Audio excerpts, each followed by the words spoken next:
Hey guys, Mrs. Carraz here. Today we're looking at Chapter 19, Section 2, The Progressive Presidents.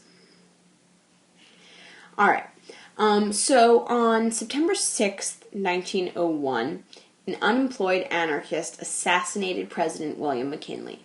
And remember, anarchists oppose all forms of government, so for what that's worth. The vice president at the time was Theodore Teddy Roosevelt. He was 42 years old, and he became president after McKinley's assassination. So just looking at some of his backstory, Roosevelt came from a very wealthy New York family. He had asthma and was often sick as a child. At age 23, he was elected to the New York State Legislature.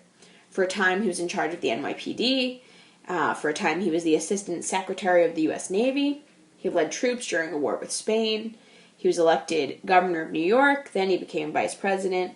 So in 42 short years, we're seeing someone who's very accomplished and really has always been involved in public service in one form or another.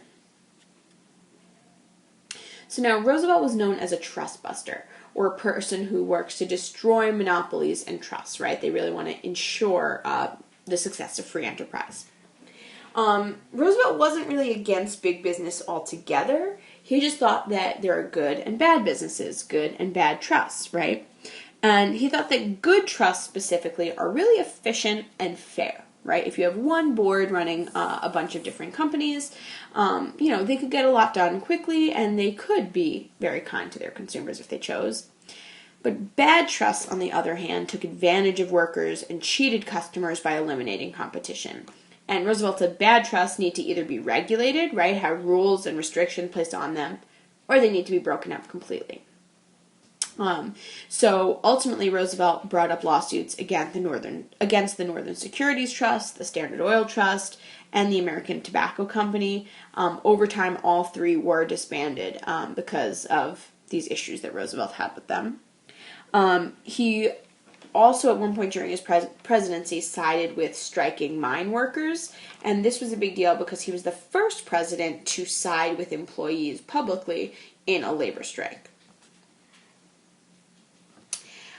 So when it was time for Roosevelt to run for re-election in 1904, his campaign promise was that he wanted all Americans to have a square deal. And when he said this, he meant that all Americans should have the same opportunity to succeed in America, right? Business owners or their employees, industrialists or farmers, everybody should have a shot at being successful in whatever way they want to be successful. And people like this idea. People like this promise. People thought it shouldn't just be the people in power keeping power, right? Everyone should be able to strive and succeed. And this promise helps Roosevelt win re-election. So, moving on to other things that Roosevelt did in his presidency. So, as we have more and more industrialization, we also have more and more deforestation and destruction of America's natural resources, right? The things that need to be processed in factories. So Roosevelt decides to really push for conservation, or the protection of our natural resources. So Roosevelt said, it's okay to use natural resources so long as you're conscious of the impact you're having on the future and try to minimize the negative impact as much as you can, right? So he said, if you run a lumber company that cuts down trees, why don't you plant new ones, right? Think about the future, think about sustainability. Roosevelt helped form the U.S. Forest Service in 1905, which protected woodlands. And he also established national parks, which are lands protected and managed by the federal government. When it comes to protecting consumers, Roosevelt played a role there too. So he read exposés like The Jungle, which we looked at last section, and he felt that there was a big need to protect consumers against big businesses that were trying to, take advantage of them.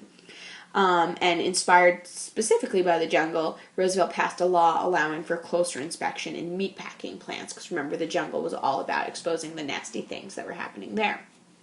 The Pure Food and Drug Act was also passed at this time, and this act required food and drug makers to list all of the ingredients on the packages, right? And that's a law that's obviously still in place today. If you go out and buy a candy bar, you can look at the label and see everything that went into that candy bar at a moment's notice.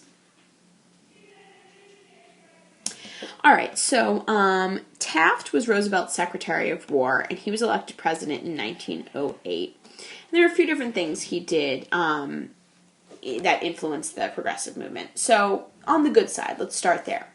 He broke up many trusts. He favored the graduated income tax. He approved safety rules for mines to try to make conditions better for workers.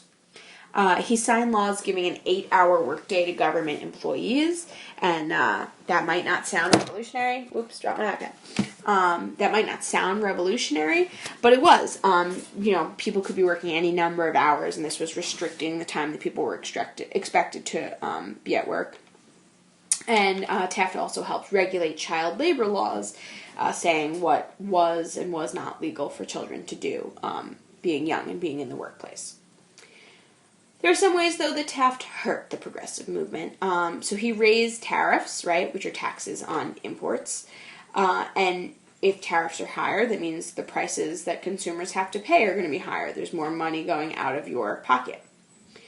He also changed some conservation policies. He was not as environmentally friendly as Roosevelt, so he deprioritized the idea of conservation quite a bit. All right, so we come to the election of 1912. Taft wants to run for re-election as the Republican candidate, but Roosevelt wants to be president again, too. So when Taft was elected to be the Republican candidate, Roosevelt creates his own party, the Progressive Party, in order to run for president, right? And we've seen this time and time again throughout history. We saw it with Lincoln's election, right? If multiple candidates that were from the same party decide to run from different parties, we're going to have a problem, right? Some Republicans here chose to support Taft. Some switched parties and decided they were progressive so that they could support Roosevelt. But this means that what would have been the Republican vote is now split amongst two different candidates. And when that happens, well, good news for the Democrats. And in this case, Mr. Woodrow Wilson was the man who was elected president thanks to this split. All right, so this is our last slide for today. Woodrow Wilson was the former president of Princeton University. He was seen as a scholar and a cautious reformer, right? He wanted change to come, but he wasn't going to rush into it. He was going to be more careful. He was seen as honest and idealistic. He lived by his ideals. And he was also seen as rigid and unwilling to compromise on those ideals specifically, right? Wilson supported the New Freedom, which was a movement that ensured fair competition and free enterprise for businesses. In 1914, he created the Federal Trade Commission, which investigated companies and allowed them to stop unfair practices that were happening. Also in 1914, he signed the Clayton Antitrust Act, which banned any activities that threatened free enterprise. And a bonus here was that it kept antitrust laws from being used against unions. He saw that that wasn't logical or fair. And last but not least, in 1913, he passed the Federal Reserve Act, which set up federal banks and allowed the government to charge interest rates and control the money supply. So we're going to see a lot more of Wilson moving forward. He will be the president that gets us through World War I, but we're not quite there yet. And here is where we will stop for today. So have a great afternoon, guys. Bye.